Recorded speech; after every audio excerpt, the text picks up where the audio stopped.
విద్యాశాఖ మంత్రి నారా లోకేష్ విద్యా వ్యవస్థను సర్వనాశనం చేశారని వైఎస్ఆర్ కాంగ్రెస్ పార్టీ విద్యార్థి విభాగం నాయకులు ఆగ్రహం వ్యక్తం చేశారు.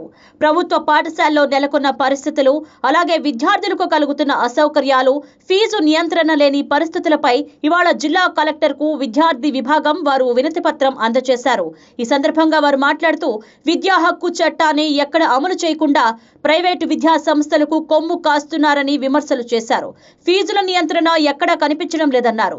ప్రశ్నిస్తానన్న గబ్బర్ సింగ్ పవన్ కళ్యాణ్ రబ్బర్ సింగ్ గా మారిపోయారన్నారు.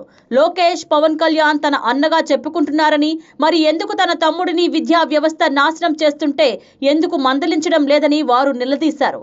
వైఎస్ జగన్మోహన్ రెడ్డి హయాంలో ప్రభుత్వ పాఠశాలల్లో సీట్లు లేవన్న బోర్డులు కనిపించేవని, ఇప్పుడు ఎక్కడ చూసినా ప్రభుత్వ పాఠశాలలకు వెళ్లేవారే కరువయ్యారని విద్యార్థి విభాగం నాయకులు అన్నారు. ఇప్పటికైనా మేల్కొని విద్యా హక్కు చట్టాన్ని సమర్థవంతంగా అమలు చేసి ప్రభుత్వ పాఠశాలల్లో సౌకర్యాలు మెరుగుపరచాలని డిమాండ్ చేశారు.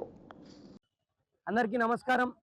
ఈరోజు అనంతపురం జిల్లా కలెక్టర్ గారికి అనంతపురం జిల్లా అధ్యక్షులు వైఎస్ఆర్సీపీ జిల్లా అధ్యక్షులు అనంత వెంకటరామరెడ్డి గారి ఆదేశాల మేరకు వైఎస్ఆర్సీపీ స్టూడెంట్ వింగ్ యువజన విభాగం ఆధ్వర్యంలో రిప్రజెంటేషన్ ఇవ్వడానికి గల కారణం ఏమిటి అంటే, నాడు జగనన్న గారి ప్రభుత్వంలో వైఎస్ఆర్సీపీ గవర్నమెంట్ లో ప్రభుత్వ విద్యని ప్రోత్సహించే విధంగా మన యొక్క పాలన సాగితే, ఈ రోజు కూటమి ప్రభుత్వం వచ్చి ప్రభుత్వ విద్యని ఏ విధంగా కుటీలంగా తీసేయాలి, నాశనం చేయాలి అన్న తరుణంలో ఈ రోజు కూటమి ప్రభుత్వ తీరు వ్యవహరిస్తుంది. ఏందిరా ఇది అంటే, ఈ రోజు అప్పుడు జగనన్న ప్రభుత్వంలో జగనన్న విద్యా కానుక అని విద్యార్థులకి నోట్ బుక్స్ అయితేనేమి, టెక్స్ట్ బుక్స్ అయితేనేమి, స్కూల్ ఓపెనింగ్ రోజే ఏ విధమైన అది మన క్లాత్ అయితేనేమి, బెల్ట్ అయితేనేమి, షూస్ అయితేనేమి, సాక్షి ఇలా చెప్పుకుంటూ పోతే అనేక రకాలుగా ప్రభుత్వ విద్యార్థులకి ప్రోత్సహించి ఏదైతే మన డ్రాప్ అవుట్ సంఖ్య ఉంటుందో దాన్ని తగ్గించే దిశగా అడుగులు వేస్తే ఈ రోజు ప్రభుత్వ స్కూల్స్ లో ఎప్పుడు వచ్చినా కానీ అడ్మిషన్లు ఇచ్చే పరిస్థితి ఈ రోజు ఏర్పడింది.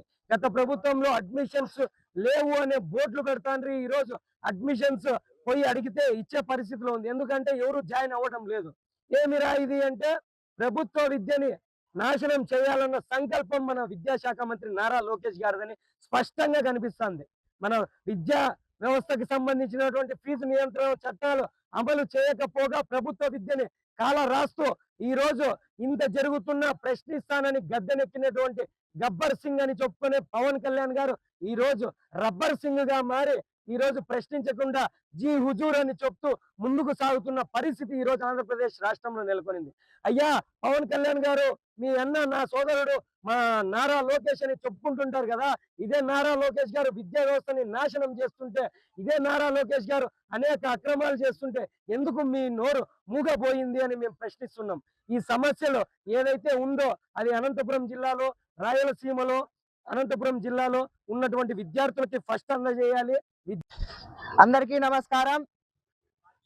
ఈ కూటమి ప్రభుత్వం అధికారంలోకి రాకముందు ఏ వందలాది హామీలు ఇచ్చి అధికారంలోకి వచ్చిన తర్వాత అవన్నీ కూడా గాలికి వదిలేయడం జరిగింది. ఇదే లోకేష్ గారు యువగలంలో భాగంగా నేను ఇచ్చిన హామీలు నెరవేర్చకపోతే నా కాలర్ పట్టుకొని అడగండి అన్నాడు. ఈరోజు యా కాలర్ పట్టుకోవాలి సార్? రైట్ కాలరా, లెఫ్ట్ కాలరా? అదే విధంగా మన ఉప ముఖ్యమంత్రి పవన్ కళ్యాణ్ గారు విద్యార్థులు నాకు ఫ్యాన్స్ ఎక్కువగా ఉన్నారు, విద్యార్థులకు నేను న్యాయం చేస్తానని వాగ్దానాలు చేసి అధికారంలోకి వచ్చి నేను ఓజీ అని చెప్పుకుంటా ఉన్నాడు. ఈరోజు పవన్ కళ్యాణ్ ఓజీనో లేకపోతే క్యాబేజీనో మాకు అర్థం కానటువంటి పరిస్థితి. విద్యార్థులను ఈరోజు తుంగలో దొక్కుతూ ఈరోజు మీ పరిపాలన కొనసాగుతా ఉంది. విద్యార్థులకు ఫీజు రింబర్స్మెంట్ బకాయిలు చెల్లించలేదు. అదేవిధంగా స్కూల్ విద్యార్థులకు అయితే కనీసం యూనిఫామ్ ఇచ్చేటువంటి పరిస్థితుల్లో కూడా ఈ కూటమి ప్రభుత్వం లేదంటే ఎంత దయనీయమైనటువంటి పరిస్థితుల్లో మీరున్నారో ఒకసారి ఆలోచించుకోమని నేను అడుగుతా ఉన్నా. వెంటనే కూడా అకాడమిక్ ఇయర్ స్టార్ట్ అయ్యింది. విద్యార్థులకి ఇవన్నీ కూడా స్కూల్ కిట్ ఇవ్వకపోతే ఎక్కడికక్కడ ఏ నియోజకవర్గంలో ఆ నియోజకవర్గం శాసనసభ్యుల ఇండ్లు ముట్టడించడానికి కూడా వెనకాడబోమని వైఎస్ఆర్ కాంగ్రెస్ పార్టీ విద్యార్థి విభాగంగా కూడా తెలియజేస్తా ఉన్నాం.